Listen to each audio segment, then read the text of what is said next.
Good morning, Professor Spooner.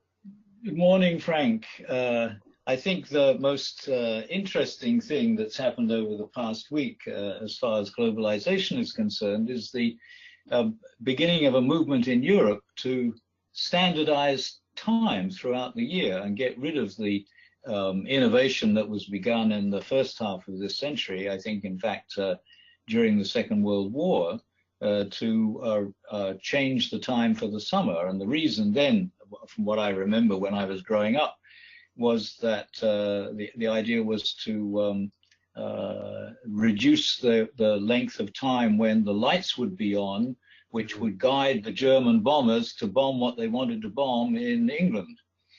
That's at least what I learned as I was growing up, and I've remembered. I don't know whether it's real, whether it's actually true. But now one wonders what the point of it is. And then that made me wonder, in fact, why the whole world uses the acronym GMT. I wonder how many people know what it means. And what's it got to do with Greenwich anyway? So I started trying to work that out. And it seems to me that, in fact, the whole idea of the standardization of time began with what should we call it? Deep sea travel, ocean travel, the end of the medieval period in the probably before 1500, but certainly within the 16th century. As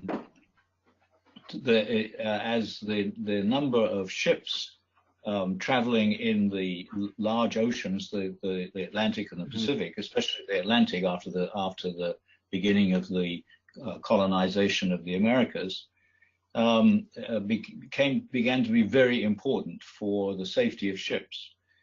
And since the largest navy at the time was British, it was the British that developed the idea of standardizing time from and the reason it was Greenwich was that that's where the Royal Observatory was. But it took a long time, and it wasn't actually made formal until something like 1675, I think, under Charles II in England. And then that was only for people at sea, not people on land, which is, of course, where most people are. And it was then extended to everything on land, that in the British Empire, at least at that time, because of railways. Right, exactly. In the 19th century. And it wasn't until 1880 that it was formally accepted by the British Parliament. I just noticed that the French didn't accept it until 1911. Well, that might account for the late trains.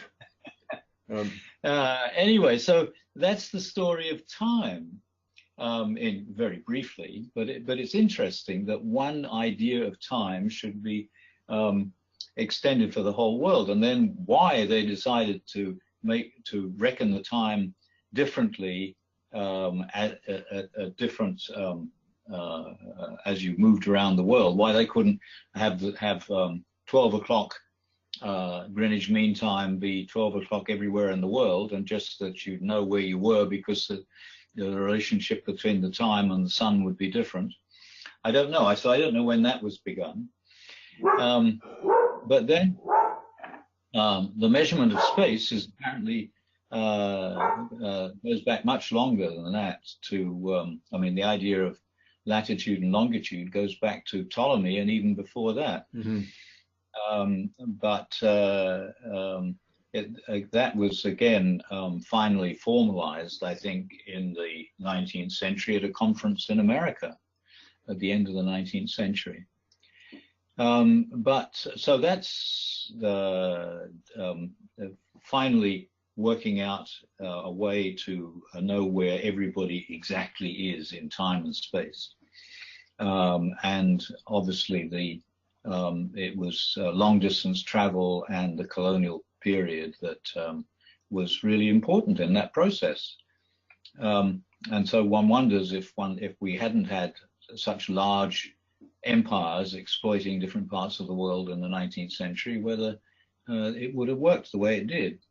However, weight has been much more complicated. And I remember when I was wandering about Iran and Afghanistan in the 1960s, every city had its own weight values. Really? There wasn't even a standard system of weights for the country. Oh my.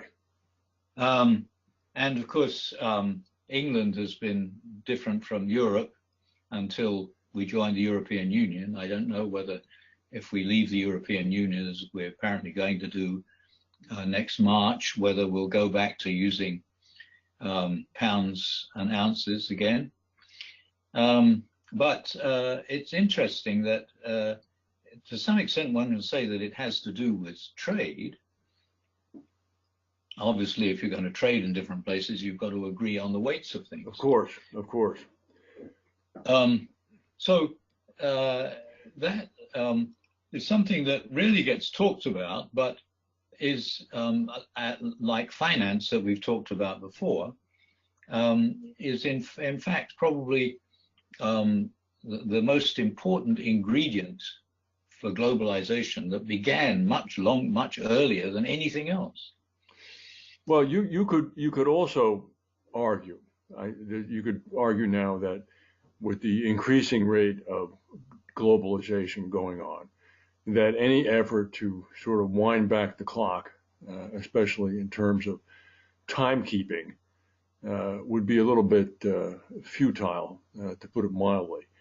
Now, on the other hand, though, because of the prevalence of these little devices,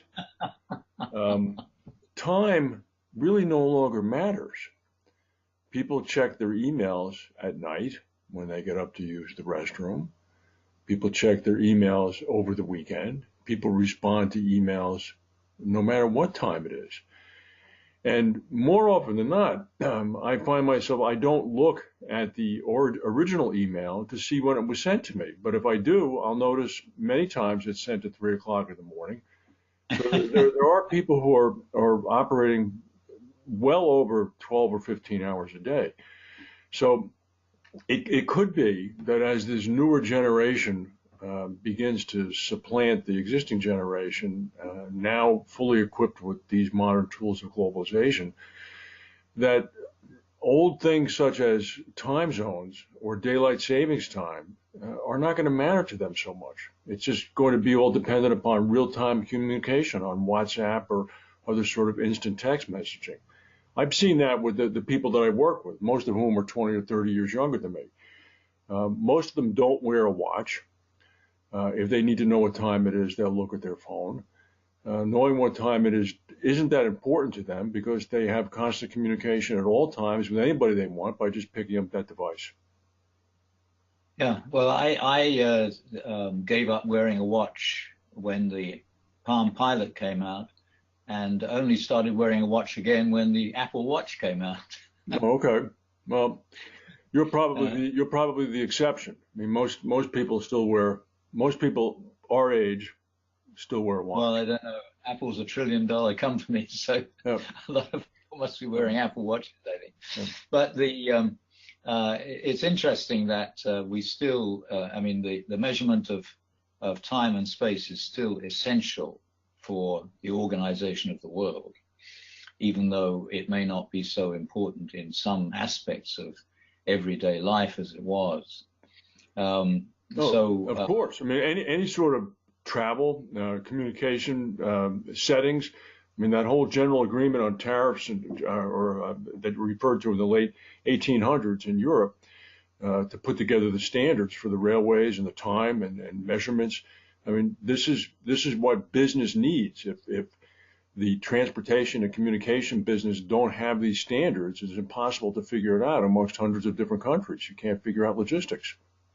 Yeah. So, in fact, measurement generally is essential for extending the boundaries of an organized community, and it's interesting. What I find interesting is that it's been accepted so easily.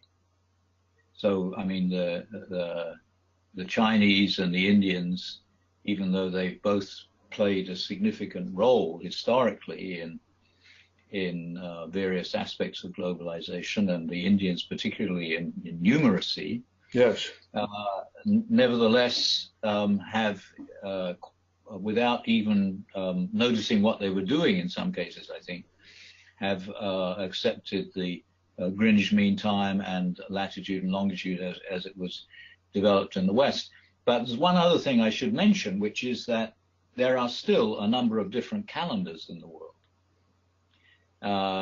Even though the standard calendar, which is now called before the Common Era and the Common Era, in order to take another step in globalization away from the obvious emphasis on the Christian world or post-Christian world, the Iranians have a Zoroastrian calendar, which is based on the signs of the zodiac, and of course the Muslims have their lunar calendar, and the Jews have their calendar, and they all count the current year as having begun at a different time. So, although we're 2018 in the Common Era, there's a significant proportion of the world that thinks of our current year as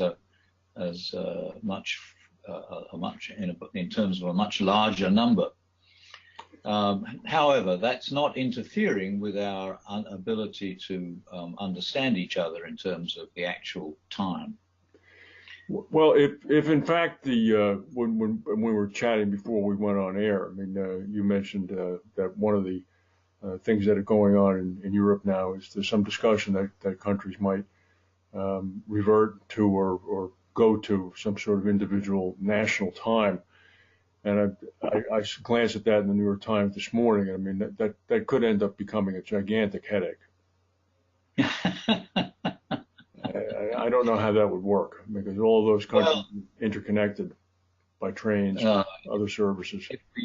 I mean, would we ever, in fact, have well, maybe after Brexit, with the British ambition of London becoming the centre of the world again, irrespective of Europe, maybe GMT would become the global time centre.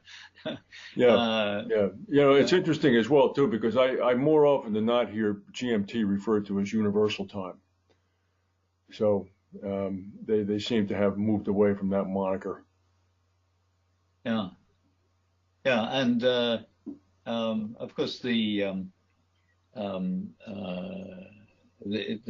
Buddhists are not so concerned with time, and Muslims are more concerned with time.